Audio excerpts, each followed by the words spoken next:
मधुपुर गांव में रमेश नाम का एक आदमी अपने परिवार के साथ रहता था। उसके इकलौते बेटे मोहन को भी काम धंधा करने का जरा भी शौक नहीं था। इस बात से भी रमेश काफी परेशान रहता था। अरे ओ नालायक, चल उठ। अरे अब क्या सूरज की किरण तेरे पिछवाड़े पर पड़ेगी तभी सोकर उठेगा। चल उठ रे, उठ।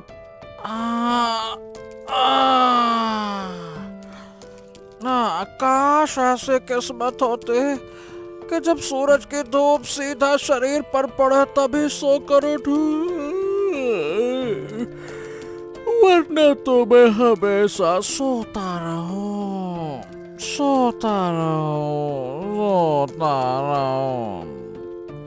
अरे हाँ, मेरे लाल, ऐसी किस्मत तो तेरी अभी हो सकती है। क्या पिताजी, क्या आप सच कह रहे हैं? अरे हाँ मेरे बच्चे, मैं तुझे घर से निकाल देता हूँ। जब तू घर में घुसेगा नहीं तो सड़क पे सोएगा, और सड़क पे सोएगा तो सुबह होते ही तेरे पिछवाड़े पर जब धूप सुलगेगी ना तो सारी नवाबी निकल जाएगी। चल उठ, गधा कहीं का, उठ। अरे हाँ, बस कीजिए पिताजी, लीजिए उठ गया। बताइए करना क्या है? अरे करना क्या है, चल जा दूध लेकर आ, चाय बनानी है और फिर मुझे खेतों पे भी जाना है। नालायक पूछता है करना क्या है। ये सुनकर मालती ने मोहन के हाथ में दूध की डोलची पकड़ा दी और मोहन उसे लेकर घर से निकल गया। इस तरह एक गधा भी गांव की तरफ बढ़ रहा था। अय्या, अय्यो,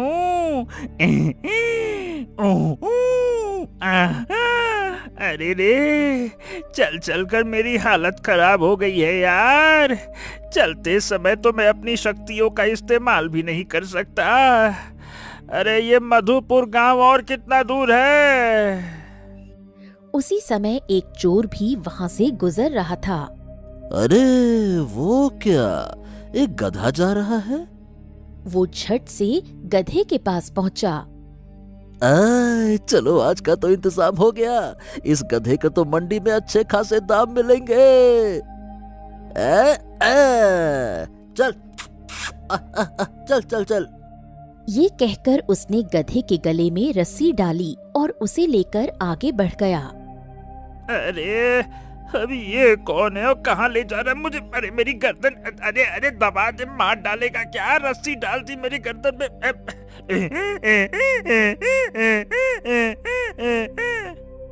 वो चोर गधे को लेकर मंडी में पहुंचा और आवाज लगाने लगा।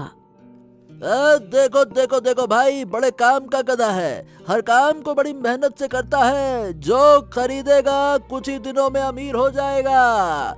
इस दुनिया का सबसे मेहनती गधा, ले जाओ ले जाओ ले जाओ। ये सुनकर एक आदमी उसके पास पहुंचा।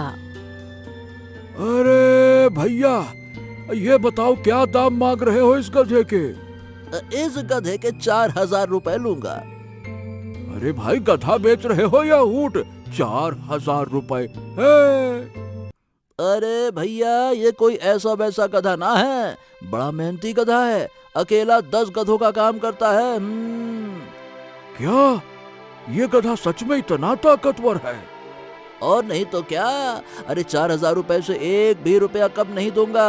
अरे ले लो ले लो ले लो, आ जाओ आ जाओ आ जाओ। 10 गधे का काम एक गधा करेगा। अरे बस करो भाई, ना चिल्लाओ। और नहीं भाई, थोड़ा थोड़ा तो कम करो। इस पर गधा खुद ही बोल पड़ा। अरे क्यों मेरी इतनी देर से बेइज्जती करवा रहे हो भाई? 4000 में भला मेरे जैसा गधा मिल सकता है क्या? ये मेरा दाम तो कम से कम 20,000 रुपए होना चाहिए। 1 रुपए भी कम नहीं, ऊपर और जितना करना है कर लो। ये सुनकर चोर और ग्राहक दोनों की टांगे कांपने लगी। अरे अरे ये बोलने वाला गधा है क्या? कहीं इसमें कोई आत्मा तो नहीं आ गई? भूत! अरे भूत! भूत! भूत! भूत! भूत! और ग्राहक दोनों चीखते चिल्लाते हुए वहां से भाग निकले और फिर गधा हंसते हुए बोला,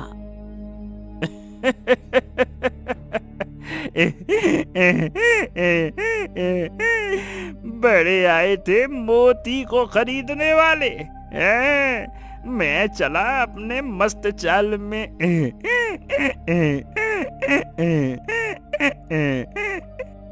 अब गधा मुस्कुराता हुआ आगे बढ़ गया। कुछ कदम चलने के बाद उसे मोहन नजर आया, जो दूध लेकर सामने से आता हुआ नजर आया। ये लड़का तो काफी गरीब घर से लगता है और लगता है ये गांव की तरफ ही जा रहा है। मैं इसका पीछा करते हुए गांव पहुंच सकता हूँ। चलो इसके पीछे पीछे।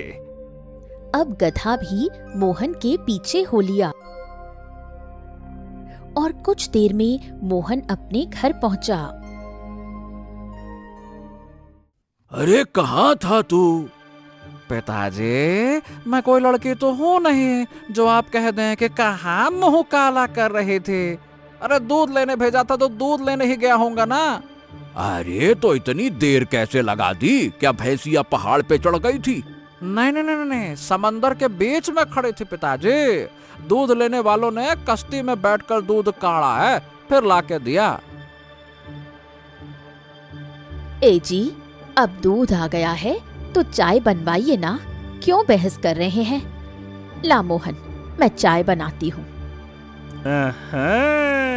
ये परिवार तो बड़ा ही दिलचस्प लग रहा है। लगता है यहीं अपना ठिकाना बनेगा। सभी नाश्ता कर ही रहे थे कि तभी लाला वहाँ आ गया। अरे रमेश भैया को लाला फकीर चंद का नमस्कार। अरे लाला जी आप? हाँ मैं। अब भाई तुम तो हवेली आते ही नहीं तो मैंने सोचा अब मैं ही चला जाऊं। लेकिन आप यहाँ आए क्यों हैं लाला जी, इतनी सुबह सुबह? अरे गुड मॉर्निंग विश करने आया हूँ। मालती भाभी, कहीं हालचाल? सब मजे में? ये आप क्या कह रहे हैं? हाँ तो सीधी बात तो सुन नहीं रही तू? तेरे पति ने 10,000 रुपए लिए थे 3 महीने पहले, अभी तक 1 रुपया वापस नहीं किया। तुझे पता है क्या? ए जी, आपने कर्जा कब ले लिया? आपने तो मुझे बताया ही नहीं। अरे मालती, मैंने 3 महीने पहले जो फसल उगाने के लिए बीज खरीदे थे ना, तो बीज को खरीदने के लिए पैसे लाला से ही उधार लिए थे। महेश भैया ने पैसे देने से मना कर दिया था तो क्या करता? क्या? लेकिन आपने मुझे ये बात क्यों नहीं बताई? अरे बाबा, तुम्हारी तबीयत उस समय वैसे ही खराब थी। अब तुमको बता देता तो परेशानी में तुम्हारे दिमाग पर बुरा असर पड़ता ना, इसीलिए तुमको नहीं बताया। अरे ओ पति पत्नी के जोड़े, इमोशनल सीन को खत्म करो। इतनी लंबी वीडियो ना है, चलो जल्दी से हमरे पैसे निकालो। लाला जी सही बताएं तो अभी मेरे पास पैसे नहीं हैं, कुछ दिनों की मोहलत दे दीजिए, कुछ दिनों के बाद। अरे भाई, तुम्हारा कर्ज 10,000 से बढ़कर 15,000 हो गया है, और अगर कल तक मेरे पूरे पैसे ना दिए ना तो सीधा 20,000 हो जाएगा। 20,000। ये क्या लाला जी, आप इस तरह से ऐसे कैसे रकम बढ़ा सकते हैं? अरे मेरे पास तेरी जमीन के कागजात है, भूलना। अब तो कल कैसे भी करके पैसे दे, वरना फिर परसों 20,000 रुपए लेने आऊंगा। समझ गया? देख क्या रहा है, आराम से चाय बना, चाय पी, चुस्की लेके मजे से। चल रे झकीरा, अब हम पिए अपने घर पे मजे की चाय। चल। हाँ हाँ, चल फकीरा। ये सुनकर लाला फकीर चंद झकीरा को गुस्से से देखने लगा। माफ करना लाला जी, जबान फिसल गई। चलिए मालिक। जल्दी चल, मूर्ख कहीं का। ये कहकर लाला वहाँ से चला गया और रमेश का चेहरा उतर गया। क्या करूं, अपनी किस्मत का क्या करूं? जमीन है कि फसल उगने का नाम नहीं ले रही, और बेटा ऐसा है जो कोई काम नहीं करता। ये बेचारा रमेश तो बहुत ही दुखी आदमी लगता है। मेरे विचार शायद इस घर को लेकर गलत थे। चलिए पिताजी, मैं जरा खेल कूद कर आता हूँ। क्या कहा? मेरा मतलब है कि जरा बाजार में अपने लिए कोई काम देख कर आता हूँ। जा बेटा, आज कोई काम देख कर आ और अपने ऊपर से ये काम चोर, निखट्टू, नाकाम, मुफ्तखोर जैसे शब्दों को हटा दे। वाह माँ, आपने तो बहुत ही इज्जत के साथ बेइज्जती की है। ये कहकर मोहन घर से निकल गया। चलो मालती, अब मैं खेतों पर जाता हूँ। उम्मीद है कि आज तो खेतों में फसल के उगने का आभास होगा। रमेश अपने कंधे पर कुदाल लिए खेतों की तरफ चल दिया। तभी गधा भी उसके पीछे हो लिया। अरे रे रे रे रे रे, इस आदमी की परेशानी मुझसे देखी ना जा रही है, लेकिन इससे सीधी बात करूंगा तो मुझे बोलता हुआ देखकर शायद ये भाग जाएगा, जैसे वो लोग भाग गए थे। रमेश खेतों पर पहुंचा तो पाया उसकी जमीन कोरी पड़ी है। अरे ये क्या, धात तेरे की आज भी फसल ना उगी। 3 महीनों में कितनी बार बीज बोए, कितनी बार। अब तो इंतजार करने के अलावा कोनो रास्ता ही ना है। भगवान जल्दी से मेरी फसल उगा दे, नहीं तो मैं क्या करूंगा, क्या करूंगा। अरे रे रे रे। रमेश की आंखों से आंसू बह निकले। अब उसको रोता हुआ देखकर गधे से सब्र नहीं हुआ, लेकिन अब भी उसने दिमाग से काम लिया। वो एक पेड़ के पीछे गया और बोला, रमेश, दुखी मत हो। अभी तुम्हारी परेशानी के दिन भले ही चल रहे हों, लेकिन जल्द ही तुम्हारी किस्मत बदलने वाली है। ये किसकी आवाज है? कौन है? कौन है? कौन है? मैं वायु देवता हूँ और मैं कई दिनों से तुमको परेशान देख रहा हूँ। इसीलिए मैं तुमको तुम्हारी जिंदगी में होने वाले चमत्कार से अवगत कराने आया हूँ। प्रणाम वायु देवता, बताइए ना, ये क्या चमत्कार होने वाला है मेरी जिंदगी में? अभी तो ऐसा लग रहा है, क्या बताए, आप देख ही रहे हैं। आज शाम को पुराने कुएं के पास तुमको एक जानवर मिलेगा। जानवर? हाँ हाँ, वो कोई आम जानवर नहीं होगा।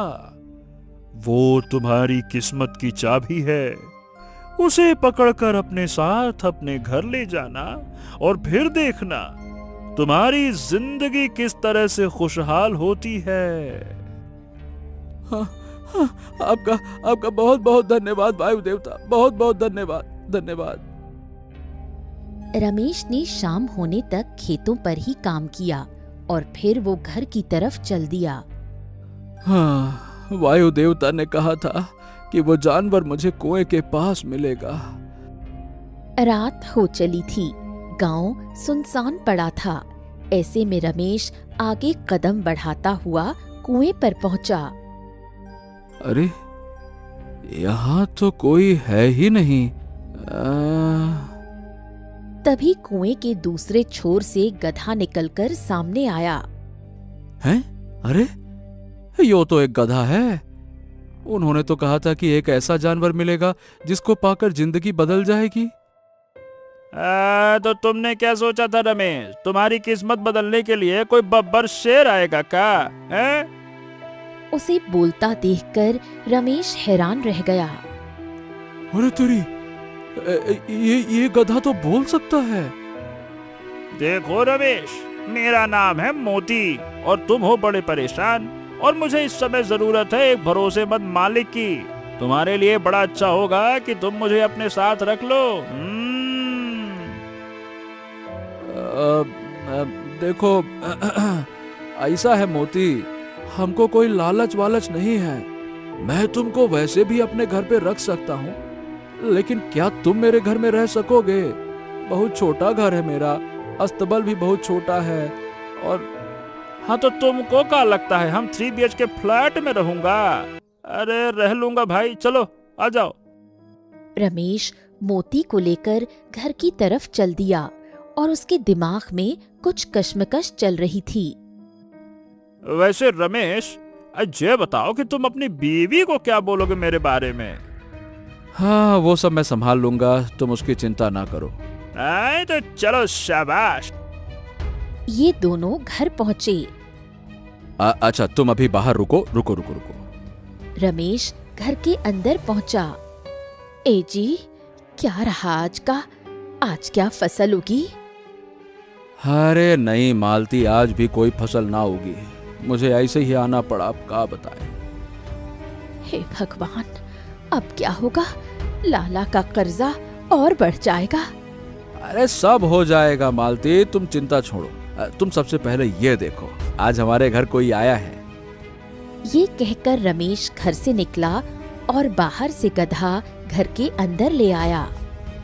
अरे, ये गधा कहाँ से आ गया आपके पास? अरे पिताजी, ये तो बड़ा ही अच्छा गधा है। वो ये गधा एक आदमी ने मुझे दे दिया, तो मैंने कहा ठीक है। क्या आदमी दे गया? लेकिन क्यों? अरे वो पड़ोस के गांव में ही रहता है, उसे अपनी बहन से मिलने जाना था, तो वो इसे मेरे पास छोड़ गया।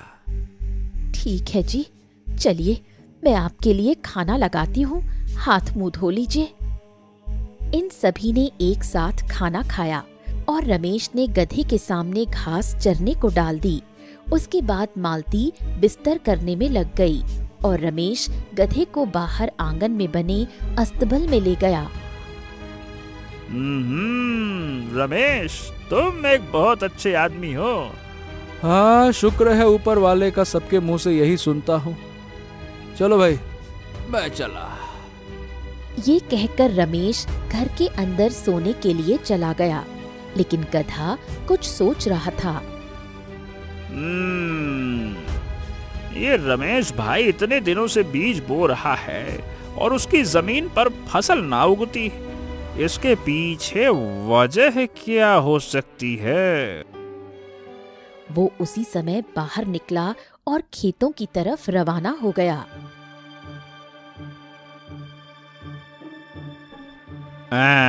ये रहा रमेश का खेत। चलो जरा खेत की तफरी की जाए। गधा खेतों में टहलने लगा।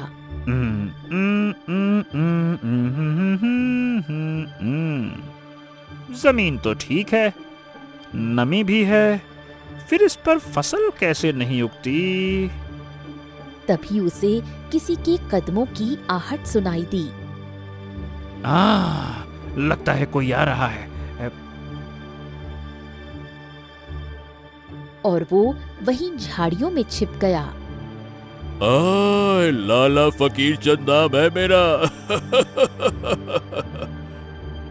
अरे यो तो वही लाला है। चल झकीरा, इन सभी खेतों में दवाई डाल दे जल्दी से, चल। उसके इतना कहते ही झकीरा ने उसके हाथ में पकड़ी पोटली खोली और उसमें भरा पाउडर जमीन पर छिड़कने लगा। ये क्या कर रहा है? उसने रमेश के खेतों के साथ साथ आसपास की जमीन पर भी पाउडर छिड़का और लाला के पास वापस आया। हो गया लाला जी, हो गया। अब इस हफ्ते भी इन खेतों में फसल नहीं उगेगी और इस तरह से सभी किसानों का कर्जा और ज्यादा बढ़ जाएगा। ओहो, तो ये लाला ही है जो किसानों को कर्जा भी देता है और खुद ही उनके खेतों में ऐसी दवाई डालता है जिससे फसल नहीं उगती और किसानों का कर्जा बढ़ता रहता है। चल, हो गया काम, चल झकीरा। बोल फकीरा। ये सुनकर लाला उसको गुस्से में देखने लगा। माफ करना लाला जी, जबान फिसल गई। अरे चल जल्दी से, सर्दी लग रही है। चल चल चल चल चल चल चल, चल।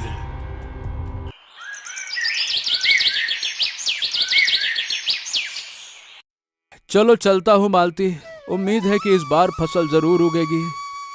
तभी गधा घर के अंदर आया। वहां जाने से कोनो फायदा ना है रमेश, फसल ना उगेगी।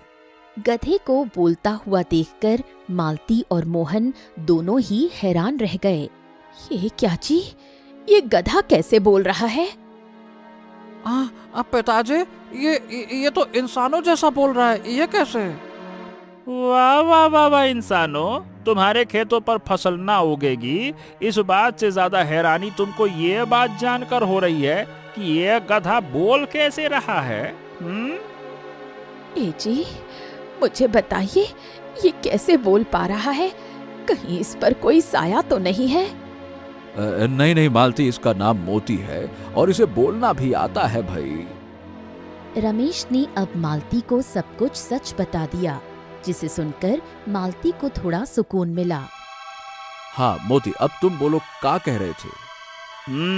लाला किसानों की जमीनों में ऐसी दवाइयां छिड़कता है जिससे खेतों में फसल ना उगती है, और फिर गांव के किसान उससे कर्ज लेते हैं और वो हर हफ्ते दवाइयां खेतों में छिड़कता रहता है।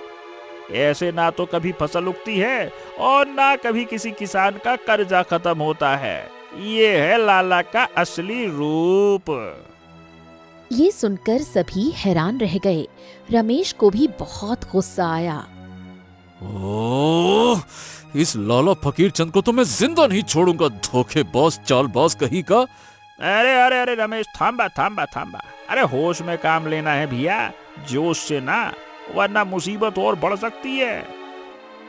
लेकिन लाला को रोकना तो पड़ेगा ना जी। हाँ, ये तो हमें करना पड़ेगा, और उसे सबक सिखाने के लिए मेरे पास एक बहुत अच्छी तरकीब है। ये कहकर गधे ने सामने जमीन की तरफ गौर से देखा और तभी वहां पर 10 सोने के सिक्के आ गए। अरे ये क्या, सोने के सिक्के? ये सिक्के 24 घंटे बाद अपने आप गायब हो जाएंगे। ये सिर्फ मेरे जादू के असर से बने हैं। अच्छा, तो हम इनका करेंगे क्या? ये सुनकर गधा रमेश को देख मुस्कुराया।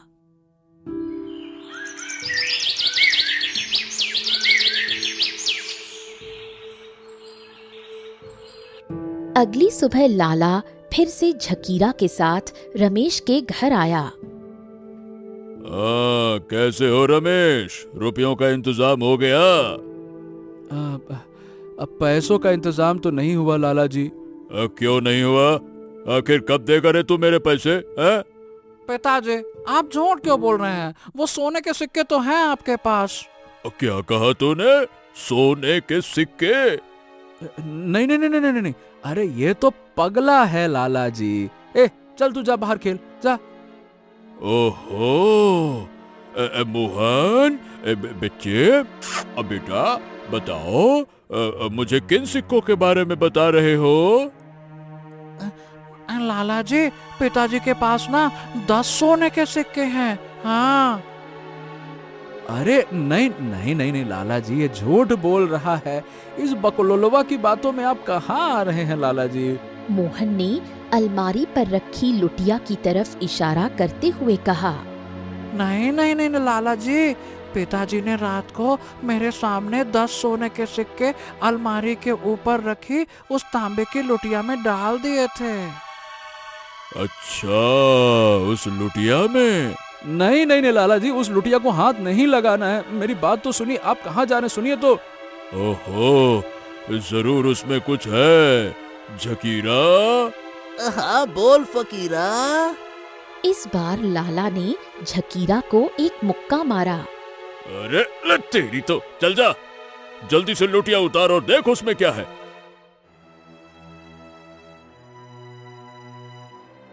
उसके अंदर से सोने के सिक्के निकलते देखकर लाला और झकीरा हैरान रह गए।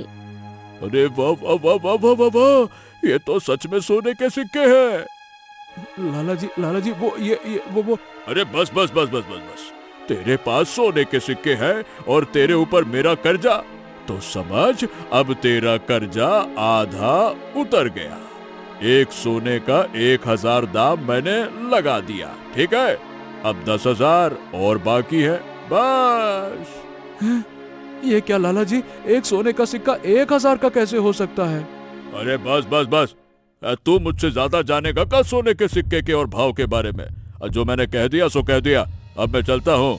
अब 10,000 रुपए देकर अपनी जमीन के कागजात वापस ले जाना। चल झकीरा।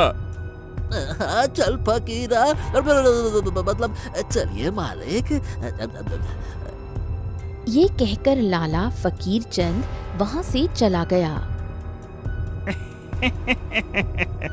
तुम तो कमाल के एक्टर हो भाई।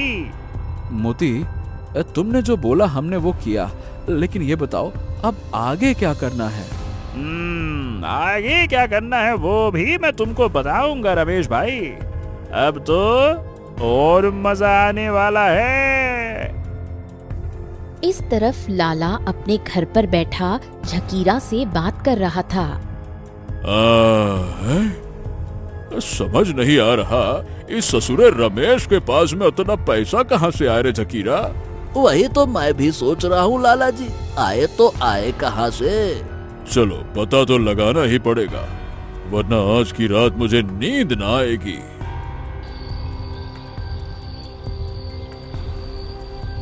लाला रात के समय झकीरा के साथ रमेश के घर की तरफ चल दिया और खिड़की से झांक कर उनकी बातें सुनने लगा। हम तो बर्बाद हो गए जी, वो लाला फकीर चंद सारे सिक्के ले गया। अरे कोई बात नहीं मालती, जब तक मेरे पास ये जादुई गधा है तब तक तो मेरे पास रोजाना सिक्के आते रहेंगे। आहा, सुना तूने झकीरा, ये जादुई गधा है। कोई बात नहीं रमेश भाई, मैं तुमको फिर से 10 सोने के सिक्के दे दूंगा, इसमें कौन सी बड़ी बात है।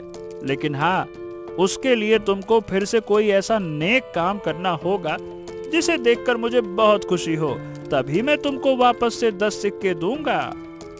आहा, इसका मतलब है कि ये कोई जादुई गधा नेकी करने वाले इंसान को सिक्के देता है। ये सुनकर लाला और झकीरा एक दूसरे को देखकर मुस्कुराए। रात को सभी के सोने के बाद लाला अस्तबल में गधे के पास पहुंचा। मोती राजा, चलिए। ओले मोले मोती राजा, चलिए मेरे घर चलिए, मुझे भी एक बार अपनी सेवा का मौका दीजिए ना।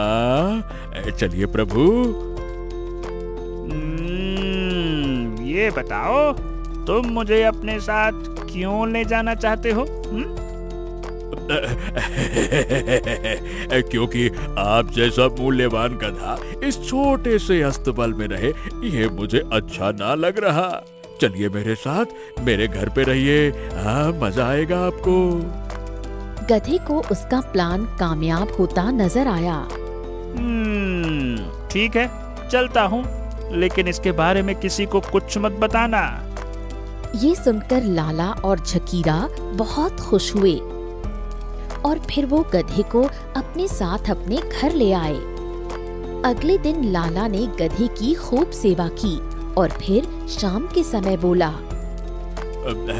मोती जी, आपने जैसे रमेश को सोने के सिक्के दिए थे, मुझको भी दो ना, दो ना, दो ना। रमेश ने नेक काम किया था और मैं सिक्के उसी इंसान को देता हूँ जो नेक हो। अरे तो मैं तो बड़ा नेक आदमी हूँ मोती जी, इस गांव का सबसे नेक आदमी लाला जी। अच्छा, तुम्हारी नेकी के झंडे तुमने कैसे गाड़ रखे हैं मुझे सब कुछ पता है। किसानों को कर्ज देते हो और उनकी जमीन को बंजर बना देते हो, जिससे उनका कर्ज बढ़ता रहे, यही है तुम्हारी नेकी। नहीं नहीं नहीं नहीं, देखिए अब मैं ऐसा कुछ करना नहीं चाहता, पर अब क्या है कि आपकी संगत में आके मेरी आंखें खुल चुकी है। अब मैं सब कुछ ठीक कर दूंगा। हाँ, अरे मैं एकदम मस्त नेक इंसान बन जाऊंगा। उसी समय लाला के यहाँ एक आदमी आया। लाला जी मुझे माफ कर दो। अरे हाँ हाँ, आओ मंगरू, आओ। लाला जी मुझे माफ कर दीजिए, इस महीने भी मेरी फसल ना होगी, वरना मैं इस महीने आपका कर्जा ब्याज समेत चुकता कर देता। अरे मंगरू, तुम इतने परेशान काहे होते हो भाई? भला मैं तुमसे इस हालत में पैसे कैसे मांग सकता हूँ? क्या लाला जी, सच में आपने मुझे यहाँ पैसे मांगने के लिए नहीं बुलाया? अरे धत पगले, बिल्कुल नहीं, बल्कि मैंने तो तुमको यहाँ ये बताने के लिए बुलाया था कि आज मैंने तुम्हारा सारा कर्जा माफ कर दिया। जाओ। क्या सच में? अरे हाँ, ये लो तुम्हारी जमीन के कागज, जी लो अपनी जिंदगी, जाओ। धन्य हो, लाला जी की जय हो, लाला जी की जय हो। लाला जी आप भगवान हैं, आप भगवान हैं आप। लाला जी की जय हो, लाला जी की जय हो। वाह फकीर चंद, तुमने तो बहुत ही नेक काम किया। हम तुम्हारे इस काम से खुश हुए।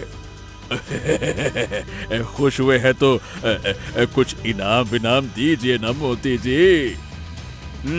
तो जाओ, अपने घर से 2 कोस दूर जाओ, एक पीपल के पेड़ के नीचे थोड़ी सी खुदाई करना, वहां तुमको 10 सोने के सिक्के दबे हुए मिलेंगे, उनको लेकर चले आना।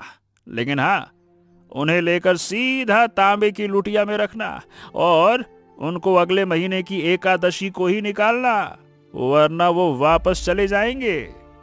ये सुनकर लाला खुश हो गया। क्या पेड़ के नीचे? झकीरा। हाँ बोल फकीरा। अरे कम बखत तेरी तो, चल जल्दी से चल, कहीं सिक्के कोई और ना निकाल ले। चल। इस तरह रमेश ने गधे के जादू से बने सिक्के पेड़ के नीचे जमीन में गाड़ दिए थे और फिर वहीं छिपकर नजर रखने लगा। कुछ देर बाद लाला और झकीरा वहां पहुंचे। आहा, ये रहा पेड़। चल झकीरा, खुदाई कर जल्दी से।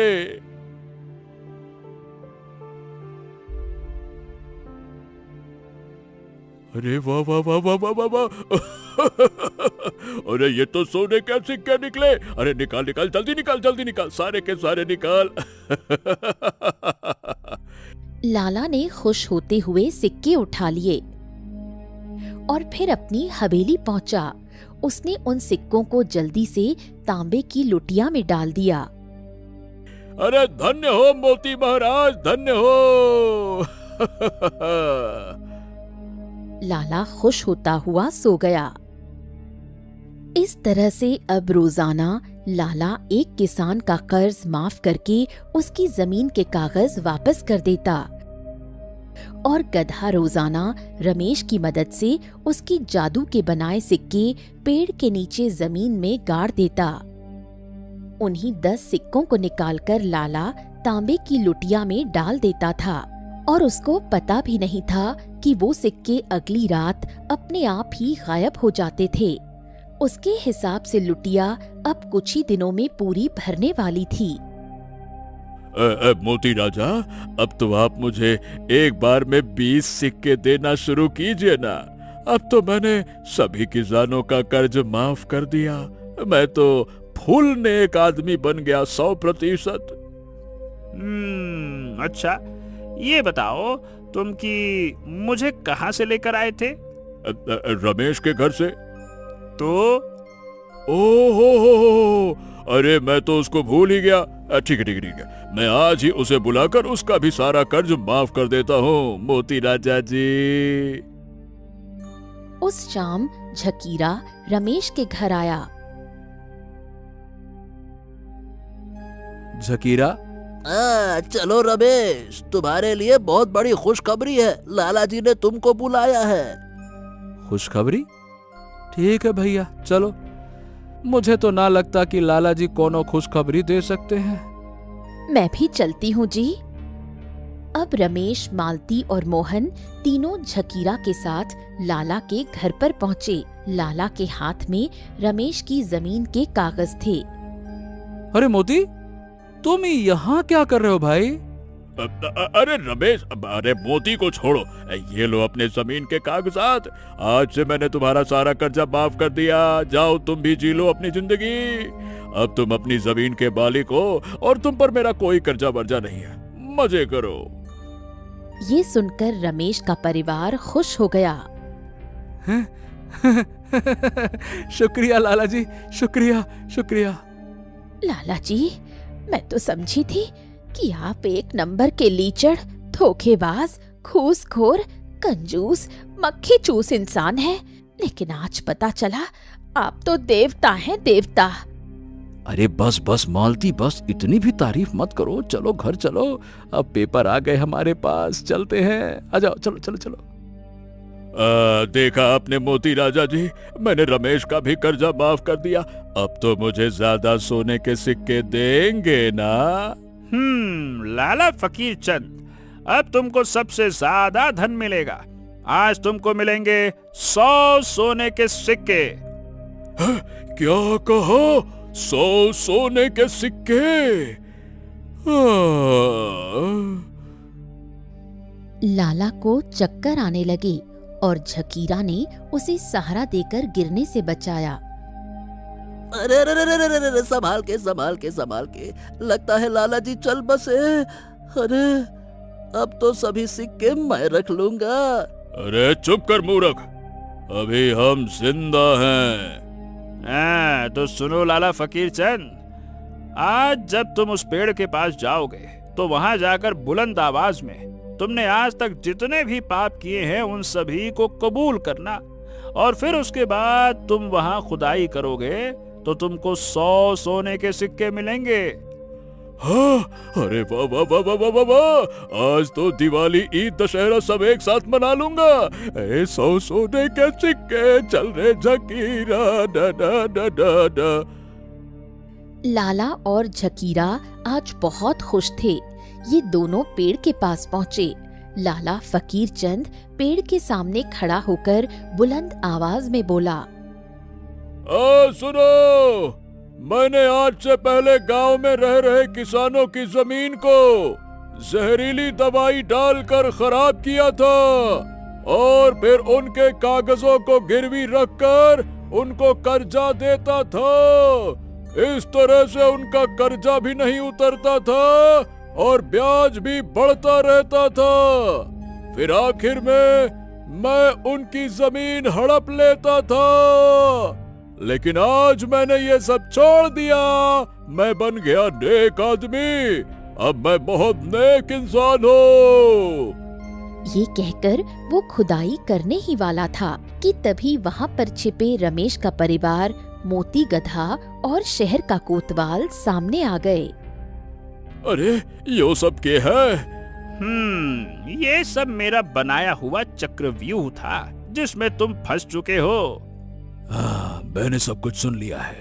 तुम किसानों की खेती बर्बाद करते थे और उनको कर्जे में फंसाकर जमीन हड़प लेते थे। अब तुमको कड़ी से कड़ी सजा मिलेगी। अरे अरे नहीं नहीं नहीं नहीं नहीं नहीं।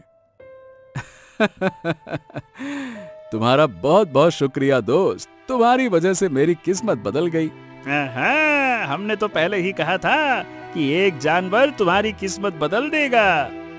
ये सुनकर रमेश हैरान रह गया। अच्छा, मतलब वायुदेव भी तुम ही थे? ये सुनकर गधे ने रमेश को आंख मारी